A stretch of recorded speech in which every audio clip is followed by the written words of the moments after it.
బాబా వంగా చెప్పిన అనేక మాటలు ఇప్పటికీ నిజమని నిరూపితమయ్యాయి. వీటిలో 9 దాడులతో పాటు కరోనా వైరస్, ప్రిన్స్ డయానా మరణం సైతం ఉన్నాయి. అయితే 2025లో ఇప్పటికే ఒకదాని తర్వాత మరొకటి ప్రమాదాలు చోటు చేసుకుంటున్నాయి.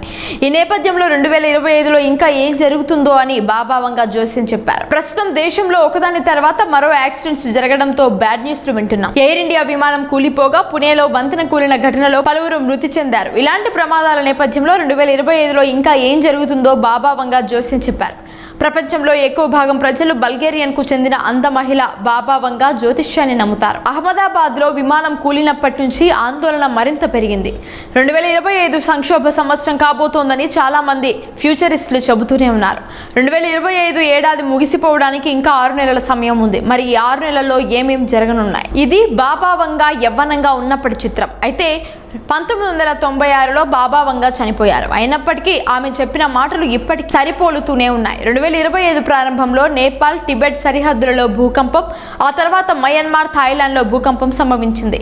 ఇరాన్, ఇజ్రాయెల్ యుద్ధ వాతావరణంలో సంక్లిష్టమైన పరిస్థితి ఏర్పడింది. ఇవే కాకుండా ప్రపంచంలోని వివిధ ప్రాంతాల్లోనూ కరోనా మళ్లీ విజృంభిస్తోంది. మరి ఇంకా ఈ ఏడాది ఏం జరుగుతుందో బాబా వంగా చెప్పిన విషయాలు ఏంటో ఇక్కడ తెలుసుకుందాం.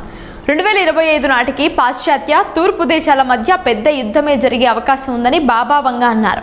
అది 3వ ప్రపంచ యుద్ధానికి దారి తీయొచ్చనే భయం కూడా ఉందని తెలుస్తోంది. 2025లో యూరప్ నుంచి ఇస్లాం ప్రపంచం మొత్తానికి వ్యాపిస్తుందని బాబా వంగా జోస్యం చెప్పారు. 2043 నాటికి 44 దేశాల్లో ముస్లిం ప్రాబల్యం ఏర్పడుతుంది. అయితే 2076 నాటికి కమ్యూనిస్ట్ పాలన మళ్లీ ప్రపంచంలోకి రావచ్చు. 5079 నాటికి ప్రపంచం మొత్తం నాశనం అవుతుందని బాబా వంగా చెప్పారు. 2025లో గ్రహాంతర వాసులు తిరిగి వస్తారని బాబా వంగా జోస్యం చెప్పారు. జ్యోతిష్య శాస్త్రం ప్రకారం ఈ సమయంలో ప్రత్యేక జాగ్రత్తలు అవసరం.